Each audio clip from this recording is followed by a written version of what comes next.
ലാൽ സലാം മോഹൻലാൽ നായകനായി എത്തുന്ന എമ്പുരാൻ പുതിയ റെക്കോർഡ് തീർത്ത് കുതിച്ചു പായുകയാണ്. ഇന്നലെ വരെ യാതൊരു അനക്കവുമില്ലാതിരുന്ന ആ ഒരു സിനിമയ്ക്ക് ഇന്ന് ഗംഭീരമായിട്ടുള്ള പ്രമോഷൻ തുടങ്ങിയിരിക്കുന്നു. അത് അണിയറയിൽ നിന്ന് മാത്രമല്ല, അണിയറയിൽ നിന്ന് ഒരു പോസ്റ്റർ ഇറക്കി വിട്ടപ്പോൾ ഇന്ന് സോഷ്യൽ മീഡിയ ആളിക്കത്തുന്ന കാര്യം നമുക്ക് കാണാൻ കഴിഞ്ഞു. ചാനൽ സബ്സ്ക്രൈബ് ചെയ്തെന്ന കാര്യം ഇടയ്ക്ക് ഒന്ന് ഓർമ്മിപ്പിക്കുകയാണ്.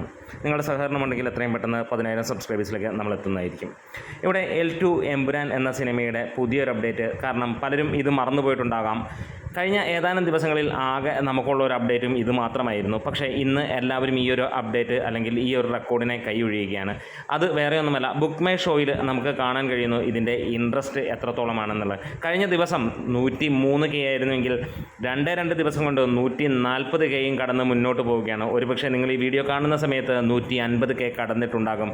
മലയാളം, തമിഴ്, കന്നഡ, തെലുങ്ക്, ഹിന്ദി ഭാഷകളിലായിട്ട് എമ്പുരാൻ എത്തുമ്പോൾ ഇതിനോടകം തന്നെ പൊടിപ്പും ഗംഭീരവുമാക്കി തന്നെ നമുക്ക് സോഷ്യൽ മീഡിയ കാണാൻ കഴിയുന്നു. ഇതിനോടകം വന്ന മറ്റൊരു വാർത്ത വേറെ ഒന്നുമല്ല, 30 കോടിക്ക് മുകളിലാണ് സിനിമയുടെ ഓവർസീസ് പോയിരിക്കുന്നത് എന്നുള്ളതാണ്.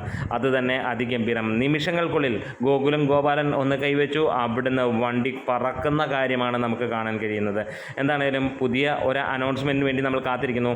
സിനിമയുടെ റിലീസിനെ തന്നെ ചൊല്ലിയുള്ള കാര്യം തന്നെയാണ്. ഇതുവരെ 27 എന്നുള്ള ദിവസം പറഞ്ഞിട്ടില്ലെങ്കിലും നമുക്കെല്ലാവർക്കും അറിയാം അത് 27-ാം തീയതി തന്നെയാണ്. അത് ഒഫീഷ്യലായിട്ട് വരുമ്പോൾ വീണ്ടും ആളിക്കത്തും എന്നുള്ളത് തന്നെയാണ്. കഴിഞ്ഞ 4-5 ദിവസങ്ങളായി ട്വിറ്ററിൽ അല്ലെങ്കിൽ എക്സിൽ ട്രെൻഡിങ്ങിൽ നിൽക്കുകയാണ് എമ്പുരാൻ. ഇപ്പോൾ മോഹൻലാൽ എന്ന പേരും ട്രെൻഡിങ്ങിലേക്ക് എത്തിയിരിക്കുന്നു. അതെ, വെറും ഒരു ദിവസം കൊണ്ട് ആളിപ്പടരുന്നു എന്ന് തന്നെ വേണമെങ്കിൽ പറയാം.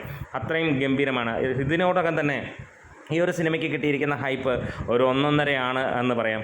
ഇതുവരെ നമ്മൾ ഒരു വലിയ അപ്ഡേറ്റും കാര്യങ്ങളും ഒന്നും ഇല്ലാതിരുന്ന സമയത്ത് പോലും സിനിമ ഏറ്റവും ഹൈപ്പിൽ നിൽക്കുകയാണ്. അപ്പോൾ ചെറിയ ഒരു പോസ്റ്റർ ഇന്നലെ രാത്രി 2 മണിക്ക് ലാലേട്ടൻ ഇട്ട് കഴിഞ്ഞപ്പോൾ അത് ആളിക്കത്തുന്നത് തന്നെയാണ് നമുക്ക് പറയാൻ കഴിയുന്നത്. ഓൾ ടൈം റെക്കോർഡ് ഡീ ലോഡിങ് എന്ന് തന്നെ പറയാം. ഇനിയും മറ്റ് പുതിയ വാർത്തകളുമായി വരാൻ കൂടെ ഉണ്ടാവണം. കട്ടയ്ക്ക് സപ്പോർട്ട് വേണം. ലാൽ സലാം.